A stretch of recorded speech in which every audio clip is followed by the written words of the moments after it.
విశాఖలో రిషికొండ ప్యాలెస్ పై YCP TDP నేతల మధ్య ట్వీట్ వార్ నడుస్తోంది. ఏపీ పర్యాటక శాఖ మాజీ మంత్రి రోజా, నగరి టీడీపీ ఎమ్మెల్యే గాలి భానుప్రకాష్ మధ్య సోషల్ మీడియాలో ట్వీట్ల యుద్ధం జరుగుతోంది.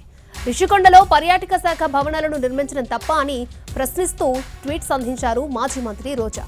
విశాఖ నగరాన్ని విశ్వనగరంగా అభివృద్ధి చేయాలని కంకణం కట్టుకుని అంతర్జాతీయ ప్రమాణాలతో భవనం నిర్మించడం తప్ప అని ప్రశ్నించారు. 2021లో కేంద్ర అటవీ పర్యావరణ శాఖకు సమగ్ర వివరాలు ఇచ్చి రిషికొండ నిర్మాణాలు చేపట్టినది వాస్తవం కాదా అని, ఇందులో అక్రమం ఎక్కడుందంటూ ప్రశ్నించారు రోజా.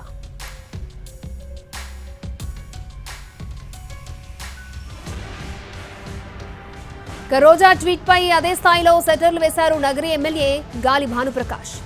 రోజా బెంజ్ కారు విషయాన్ని మరొకసారి తెరపైకి తీసుకొస్తూ ట్వీట్ చేశారు. ఆయన నవ్విపోదురుగాక నాకేటి సిగ్గు అన్నట్లుంది మీ అవ్వారం అంటూ రోజాకు ఒక ప్రశ్నను సంధించారు.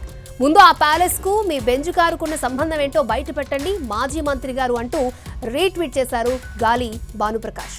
ఈ ట్వీట్ వైరల్ అవుతోంది. ఇప్పుడు బెంజ్ కారుకు ప్యాలెస్ కున్న లింక్ ఏంటో చెప్పాలంటూ కామెంట్ చేస్తున్నారు నెటిజన్లు.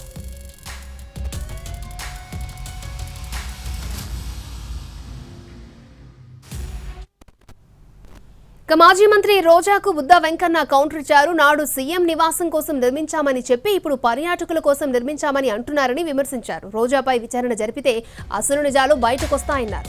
3 మ్యాన్ కమిటీ కథేంటో కూడా తేలిపోతుందంటూ ట్వీట్ చేశారు. చేయాల్సిందంతా చేసి ఇప్పుడు నీతులు చెప్తున్నారని మండిపడ్డారు బుద్ధా వెంకన్న. దొరికితే దొంగ లేకుంటే దొరలా ఉంది రోజా వైఖరి అంటూ విమర్శించారు.